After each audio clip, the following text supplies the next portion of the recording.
Bailey Hutton with the Margolis Team and eXp Realty. I'm hoping this video will be a resource for first-time home buyers or anyone that wants a little more information about what to expect from the process of buying a home. I've outlined what I think are the first 6 steps involved. Let's get started. Step 1, money.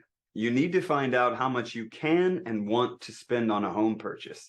Though mortgage brokers and banks are great at helping you find a loan product that fits your needs, they are not a financial planner.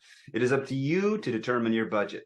First, you want to figure out what you're able to spend monthly, as well as any upfront costs like your down payment or perhaps closing costs that are associated with the transaction.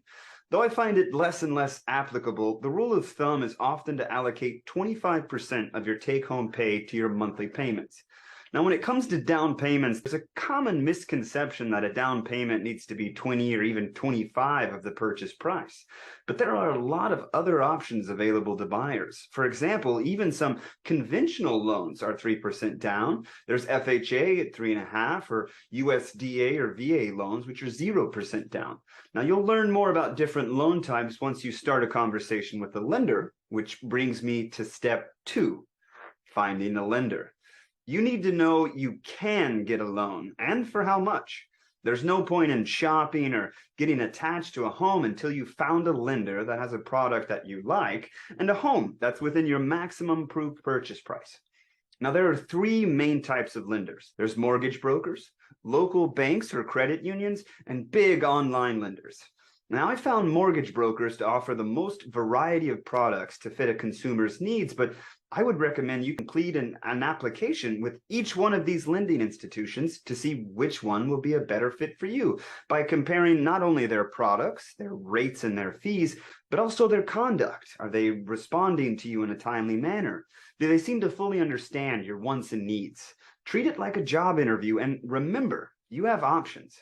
If you're not sure where to find a lender, well, if you're already working with a real estate agent, they can recommend someone. And know that it's illegal for there to be any kind of kickback or exchange of value for these referrals, so you don't need to worry about that relationship. A good agent will want you to be working with a good lender to avoid any hiccups or snags in the process.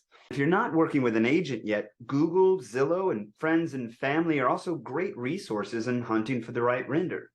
Now that you have some options for a lender, let's move on to the next step. Step 3, getting pre-approved. Now it's time to get pre-approved. Here are some of the items pre-approval will help you learn about your home buying ability.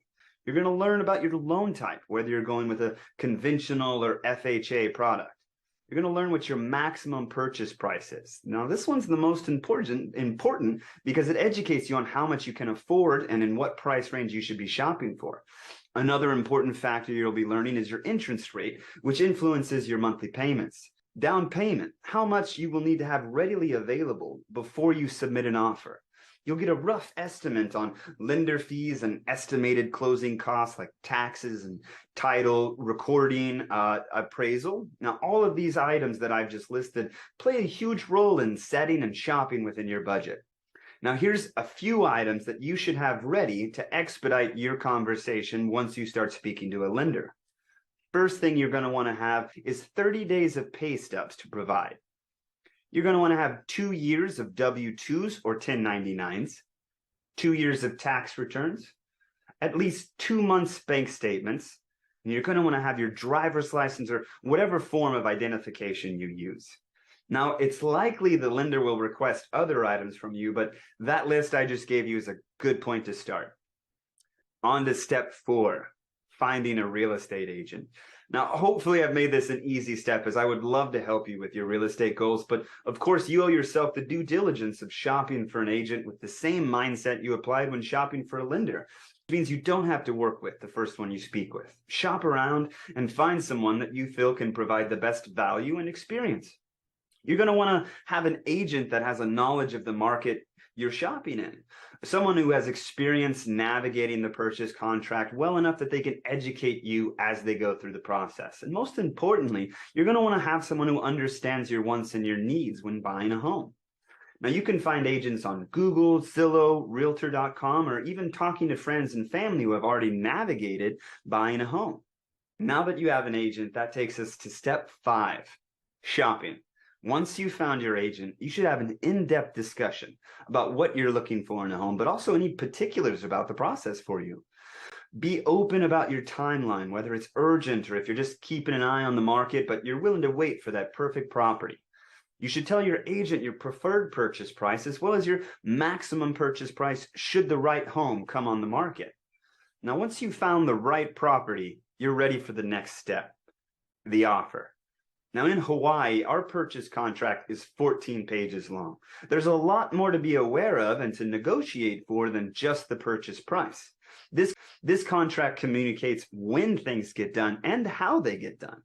Now, it would take too much time to do a full review of the ins and outs of our purchase contract in this video, but as a first-time home buyer, you should absolutely expect your agent to do an in-depth review of all the contingencies within the contract prior to you submitting an offer. That way, you're aware of each and everything involved, like how long is the contract, how quickly you want to close, what type of financing you'll be using, how long your inspection period will be.